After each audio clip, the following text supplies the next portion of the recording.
Hello and welcome to another edition of Business Africa on Africanews. I'm called Amelga. In this week's edition of the program, the oil sector in Congo recovers following further increase in world oil prices. Africa is one of the worst performing economies in the world according to a new global competitiveness report. And the Pan-African banking group Ora Group is listed on the Abidjan Regional Stock Exchange in Côte d'Ivoire, a new challenge for the institution. Progressive economic recovery in the Republic of Congo. The country is benefiting from rising oil prices on the world markets. It plans to up its production to 300,000 barrels per day by the end of 2018.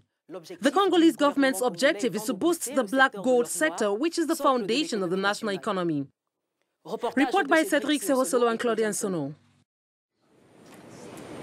This may be the beginning of a period of economic recovery in the oil sector in the Republic of Congo, according to the Hydrocarbon Pricing Committee. At the meeting on hydrocarbon prices, committee members said that oil prices have risen sharply again. This is indicated by the average fixed prices of hydrocarbons produced in Congo in the third quarter of 2018. Amel Ngo, an agent of the Ministry of Hydrocarbons in Congo, said data confirms the upward trend, but the situation remains fragile due to agreements with production operators worldwide. To reverse this trend, the Congolese government has adopted a series of measures. Their objective is to boost the black gold sector so that it becomes the foundation of the economy once again. This requires the development of the private sector.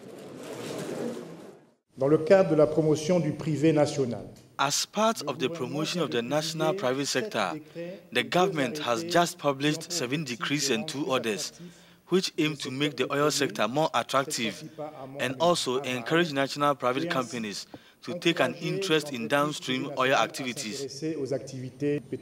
Decrees that essentially concern the modification of the amounts of approvals that can be used for a period of 15 years. Based on a rotating organization system, the hydrocarbon price meeting for this first quarter was led by Congo's national oil company. The next quarters will be managed by the Total E&P Congo. New report on global economic competitiveness. The 2018 study ranks the United States first, making it closest to competitiveness. And in Africa, Mauritius ranks first and 49th in the world. In the study based on 98 indicators organized into 12 pillars. Chancellor Ngingi and Claudia Sono report. 17 of 34 sub-Saharan African economies studied in the World Economic Forum's Global Competitiveness Index are among the bottom 20 worst performing economies in the world. The new tool maps the competitiveness landscape of 140 economies. Africa's 45.2% average places the continent less than halfway to the frontier. While Chad is last globally, Mauritius leads the region in 49th position, while Kenya is 93rd and Nigeria 115th. The study blames Africa's performance on the lack of risk-taking, qualified workforce, entrepreneurial culture, openness and agility, among others. The World Economic Forum's Global Competitiveness Index indicates factors that determine an economy's level of productivity. The new Global Competitiveness Report shows that the US is the country closest to competitiveness, followed by Singapore, Germany, Switzerland and Japan. The average score for the world is 60, 40 points away from the frontier. To discuss it, let's welcome Loïc MACKOSSO, managing partner of Aries Investissement, a strategic and financial consulting company with a vocation of business bank based in Brazzaville, Congo. Hello and welcome to Business Africa. Hello, Amel. Thanks for inviting me. According to the report on world economic competitiveness, the United States, Singapore and Germany are very efficient and, of course, occupy the first positions. When you look at the African continent, only one African country is in the top 50. What do you think explains this when in recent years Africa has appeared in discourses as a very attractive destination for business? So you talk about Africa as an attractive continent. This is true because despite its poor positioning, it should be noted that some efforts have been made. Countries such as Ivory Coast, Benin and Rwanda are regularly cited for their economic governance. Even insufficient efforts have been made in terms of infrastructure. Moreover, in this field, several countries, the most recent of which is the DRC, are adopting legislation encouraging the financing of infrastructure within the framework of the PPS. Finally, the financial ecosystem is enriched with the emergence of new actors such as investment funds that are becoming more and more involved in the financing of African economies. According to a latest report, there are now 150 investment funds operating in Africa. So it's a figure that deserves to be highlighted and that reflects Africa's attractiveness.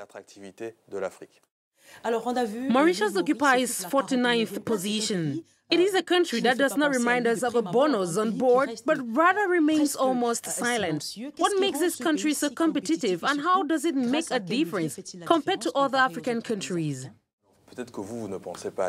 Maybe you don't think, but those who are from the financial community do think.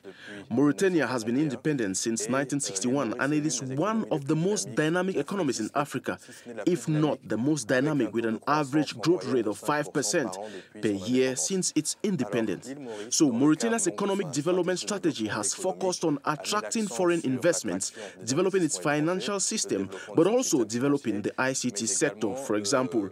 And so this strategy is based, as you can well imagine, on the quality of economic and political governance and the creation of an enabling environment for business development.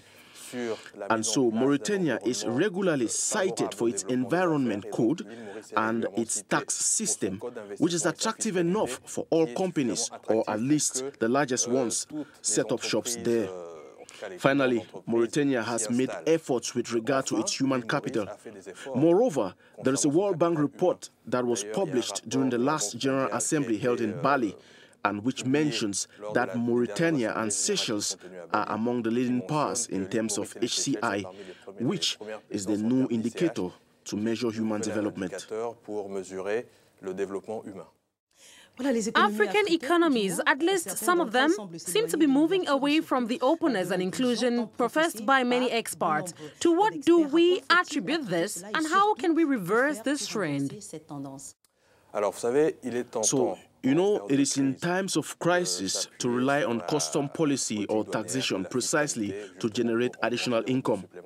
But in my opinion, a customs policy with variable geometry should be pursued. Our countries are talking about diversifying the economy. It will therefore be appropriate, thanks to the leverage of taxation or customs, to encourage promising sectors such as agri-food. We regularly receive, at least within the framework of our activities at the Aries, entrepreneurs who develop agri-food projects.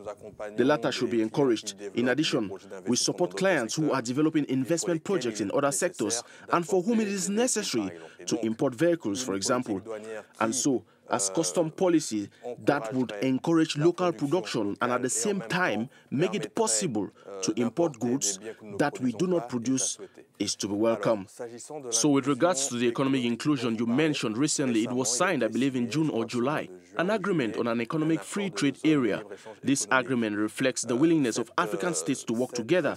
They will, of course, profess the economic free trade area to all the states that have prepared themselves. Thank you, Loïc MACKOSSO, for the insight.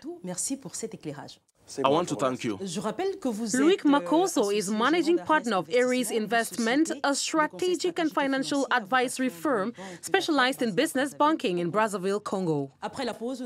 And after the break, we head to Congo, where the Pan-African banking group Aura Group is listed on the Abidjan Regional Stock Exchange.